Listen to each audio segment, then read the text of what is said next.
Com quem você conversou e que o Renato não conseguiria? Se ele fosse entrevistar? Isso.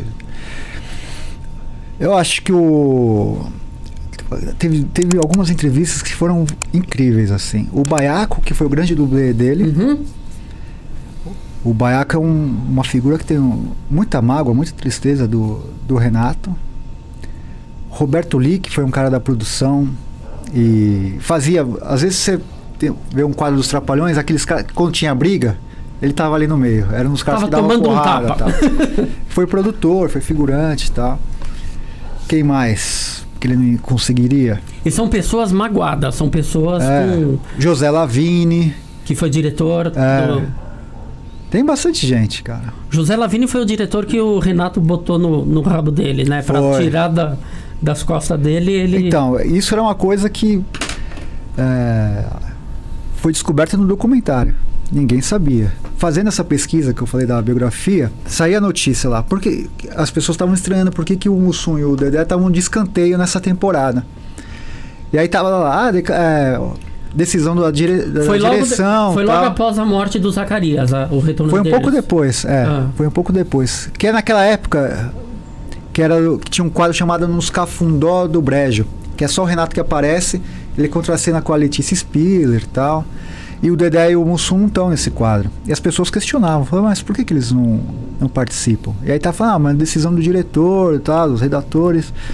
E aí a gente descobriu que foi uma coisa assim, ele pediu a cabeça dos dois. Que eu acho isso muito grave, assim. Grave no sentido da lealdade, da amizade, da gratidão, né? Porque você tá com esses caras, e ele sempre fala isso, que não sabe fazer piada sozinho. E ele precisou, né? Eram 3 escadas. O Dedé fala que era a escada dos 3, mas assim, de fato, o Dedé era a escada dos 3. Mas os 3 eram a escada do Renato. Sim. E, cara, esses caras ajudaram a ser o que ele é. E nesse final ele abandonar na batalha 2 caras e jogar a culpa no outro, além de covardia, é muita ingratidão. Nesse período que teve o programa que tinha o quadro só dele, uma parte do programa que era só o Renato, aí já dá para concluir que era meio que um experimento para vamos ver se dá certo um programa só para mim. Ou com outros caras, tal. O fato é que ele ia largar os outros 2. Esse era o intuito. Esse era o intuito. E só não... É difícil especular. Porque depois eles pegam um ano sabático, que é 94. O Mussum morre, se não me engano, um pouco depois da Copa de 94. E aí não tinha mais como ter os Trapalhões. Então acaba. Na Globo, acaba os Trapalhões. Eles vão para Portugal, vai Dedé, vai Renato e vai Roberto Guilherme. Faz um sucesso lá. E depois ele volta para fazer a Turma do Didi sem o Dedé. É muito difícil entender a cabeça do Renato. Mas talvez na morte do Mussum tenha mudado alguma coisa para ele levar o Dedé para Portugal. Mas o fato é que ele ia abandonar. Tanto é que quando eu entrevistei o José Lavini, por isso que é importante se eu não fizesse o documentário, eu não ia conseguir o que eu consegui. Porque você frente a frente com a pessoa e conversando, sim, a coisa sai. Você consegue saber em que momento que a pessoa, né, deu uma titubeada e fala assim, pô, tá aqui. Tem coisa aqui. Ou dá uma deixa e você fala, mas e isso aqui? Tanto é que no meio da entrevista, ele põe a mão na cabeça, ele fala, eu nunca falei tanto na minha vida. Tô falando demais. Fudido, ele falou. Então, o Baiaco foi uma entrevista de quase 4 horas, o Roberto Lee também foi uma entrevista longa. Tem uma coisa, olha só, que isso é interessante, para o José Alvarenga. José Alvarenga é um grande diretor até hoje da Globo e dirigiu alguns filmes dos Trapalhões. Ele começou como assistente do J.B. Tanco, que é o grande diretor dos Trapalhões, e aí eu fui lá na casa dele, no apartamento dele lá, entrevistar ele. E a gente estava falando dos Trapalhões, e ele estava fazendo uma puta análise sociológica, antropológica dos Trapalhões e tal.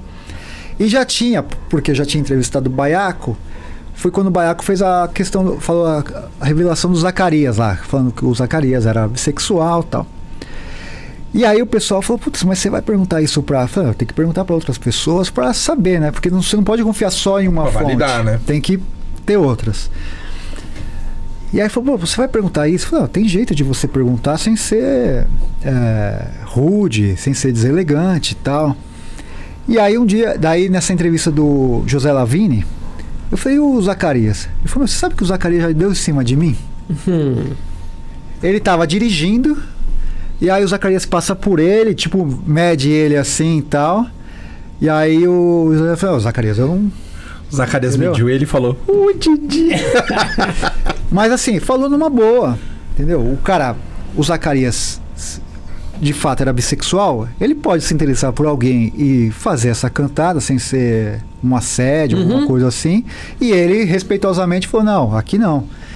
E ele revelou ali, falou, sim. Tanto é que até de mim ele deu em cima. Quer dizer, é um furo de reportagem. Quer dizer, ele falou? Falou. Então, de um outro jeito?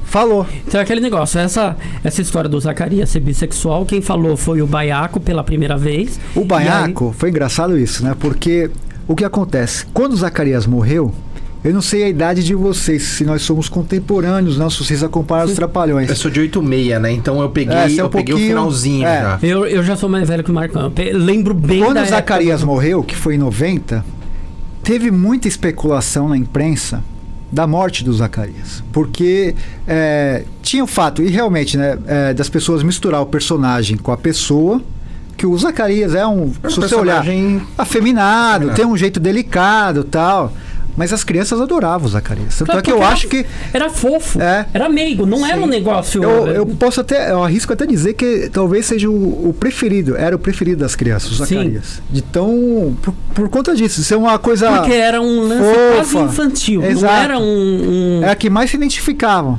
Falavam, que cara legal, e tal. E aí quando morreu, porque a última aparição dele foi numa Escola Atrapalhada. Foi um filme de 90 também, que lançou. Supla, né? Supla, Angélica. Que eles fazem uma participação especial. O Zacarias aparece de relance quase, faz uma cena bem curta. E quando ele aparece lá, e quem foi no cinema viu, se chocou com aquela figura muito magra do Zacarias. Ele sempre foi dos quatro, tirando o Dedé teve uma fase bem obesa tal, mas ele sempre foi meio rechonchudinho e tal. E aí criou começaram a falar que era pneu. O Dedé, Didi, todo mundo fala, foi pneumonia, foi uma dieta que ele fez. Alguém já morreu de dieta? Eu não conheço, cara. Alguém que morreu de dieta. Eu morro de desgosto só, mas de dieta mesmo. E aí foi uma dieta que ele fez, tal, não. Daí pegou uma pneumonia. Era o que foi falado. Eu entrevistei a Selma Lopes, que foi a viúva dele. Falei, foi de câncer e tal. E aí eu falei com o Baiaco, né? Falei, pô, Baiaco, e o Zacarias? Ele falou, o Zacarias era uma bichona. Falou brincando assim. Sim. Né? Falou, puta, a primeira. Quer dizer, um cara que tava lá, viveu com eles e tal, falou abertamente. Daí eu falei, pô, como assim? Porque todo mundo falava que não, ele era, a gente sabia que era. Quer dizer, Renato, Dedé, todo mundo sabe que ele é.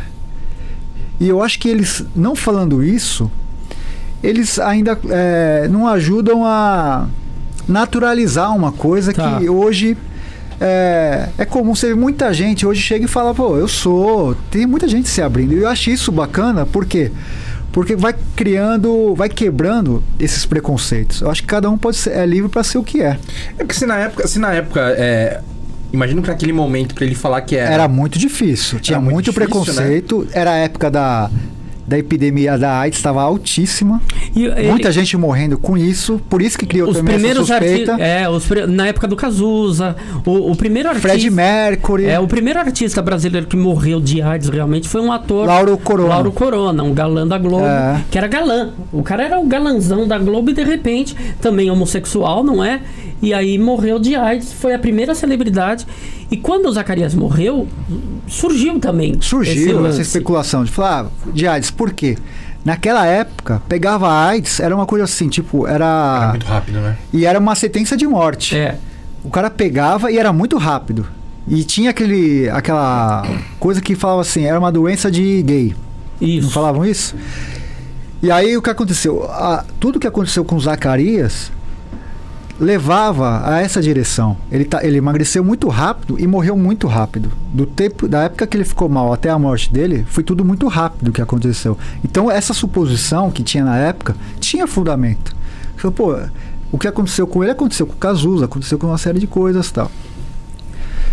Enfim, a gente entende, talvez porque ele, por ser um ídolo infantil, não falar abertamente que o cara... Eram outros tempos, né? Também, eram outros mudou. Tempos.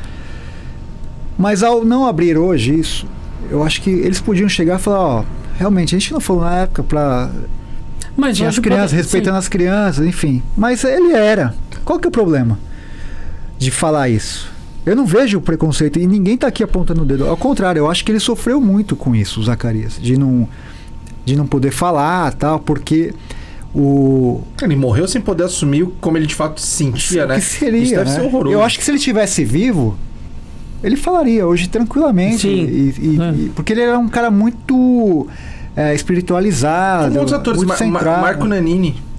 Né? O Giannichini. O Marco Nanini, na hora que ele falou, eu falei, cara, legal, sabe? Tipo, que bom. Perdeu o trabalho? O cara não perdeu o fã. Não perdeu o trabalho, não perdeu o respeito. Nada. Genial. O cara continua sendo um grande. Na verdade, ele ganhou mais respeito pra mim. O Giannichini é um cara que muito mais admirado depois que ele se assumiu. Porque foi algo que a vida toda dele, ele também conviveu com isso, de será que é, será que não é. E o cara chegou a um ponto e falou, não, eu sou.